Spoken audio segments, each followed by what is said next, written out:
दिल्लीचा बादशाह औरंगजेब याच्या नोकरीला लाथ घालून कविभूषण किल्ला रायगड येथे छत्रपती शिवाजी महाराजांचा राज्याभिषेक करण्यासाठी आले होते। त्यावेळेला कविभूषण यांनी असं म्हटलं होतं, काशी की कला जाती मथुरा में मस्जिद बसती, काशी की कला जाती मथुरा में मस्जिद बसती, अगर शिवाजी न होते तो सुरतिया सबकी होती, सुरतिया सबकी होती।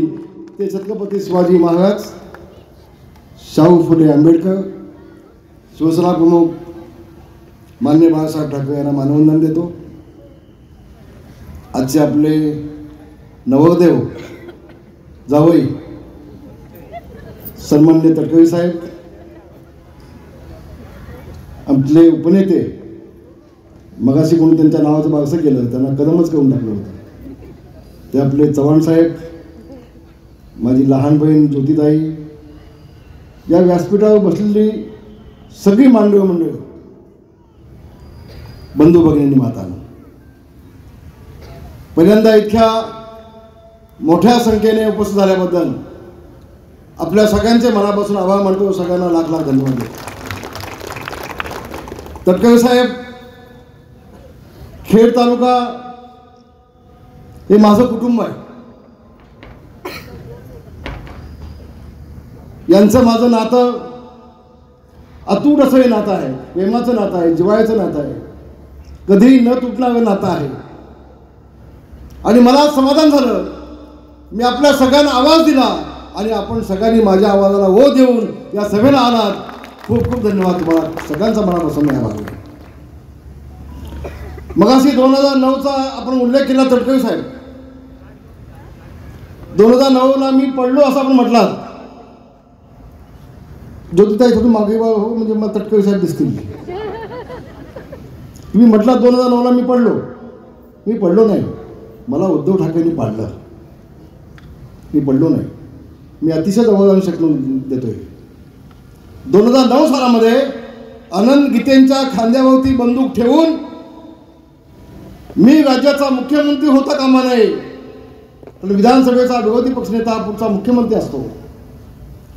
त्यावेळेला देखील उद्धव ठाकरेंना मुख्यमंत्री व्हायचं होतं आणि म्हणून अनंत गीतेला मला पाडण्याची सुपारी दिली गेली आणि मला पाडल्यानंतर त्यांना मंत्रिपद दिलं बक्षीस म्हणून।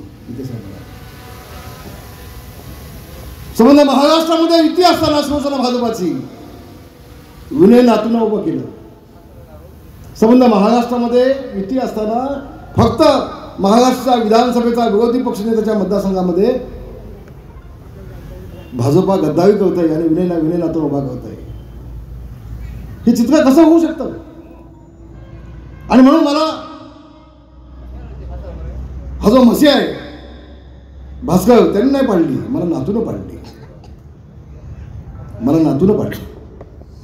आणि मी पडलो नाही, आमच्याच लोकांनी मला पाडलं, आमच्याच नेत्यांनी मला पाडलं, उद्धव ठाकरेंनीच मला पाडलं आणि मी पडलो।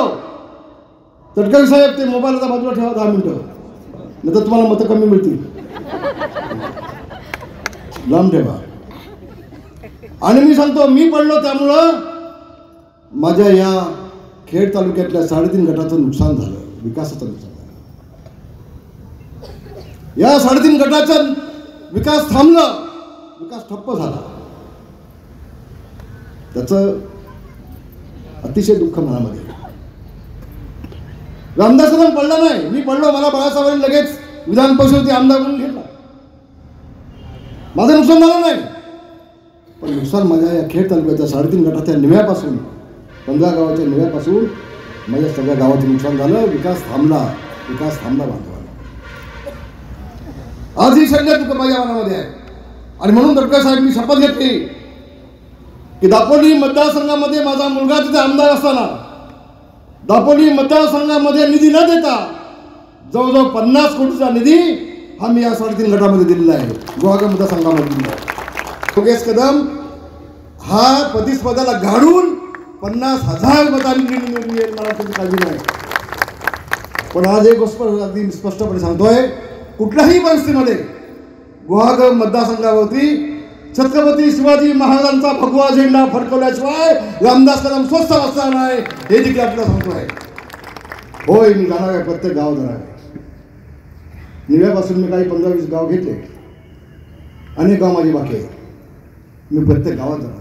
मी दिवसाला 8-10 गाव फिरणार आहे. जाणार प्रत्येक गावात. आणि कुठल्याही गावचा विकास मी कमी पडू देणार नाही. कुठेही थांबू देणार नाही विकासाला. या महाराष्ट्रामध्ये जे एवढे आमदार आहेत साहेब, किती 288 की 388, तर सेलावणी चांगलं सांगितलं. आज अशी सेलावणी आज सभागृहामध्ये चांगलं सांगितलं याला की इथं काय गोमूचा नाच नाही म्हणून सांगितलं सभागृहामध्ये, विधानसभा आहे असं येतो.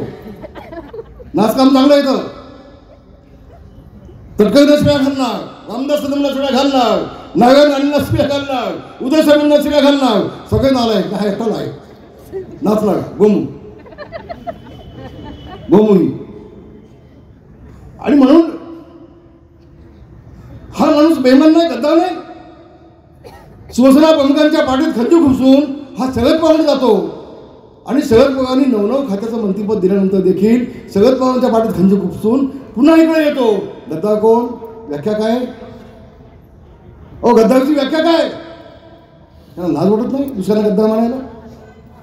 तो एक येडा खेळचा, आणखी 5 वर्षांनी तो दगडी मारणार येडा म्हणून तो.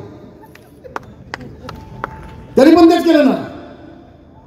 शिवसेना प्रमुखांची साथ सोडली, गद्दारी केली, राष्ट्रवादीत गेला, आमदार झाला, पुन्हा राष्ट्रवादीच्या पाठीत खंजीर खुपसली, पुन्हा आला. गद्दारीची व्याख्या काय? बांधवांनो, भगिनींनो, मी एक सांगतोय, मी रामदास कदम जोपर्यंत जिवंत आहे तोपर्यंत भगव्या झेंड्याची साथ कदापि सोडणार नाही, हे तुम्हाला सांगायला मी दारो आहे. होय होय तटकरे साहेब, मरण पत्करेल पण भगव्याची साथ कधी सोडणार नाही.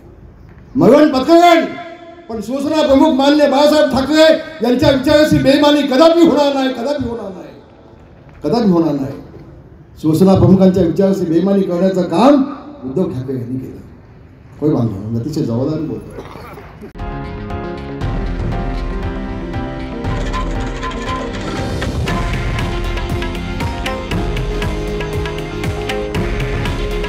हे आहे देशातील नंबर 1 न्यूज नेटवर्क आणि आपण पाहत आहात TV9 मराठी.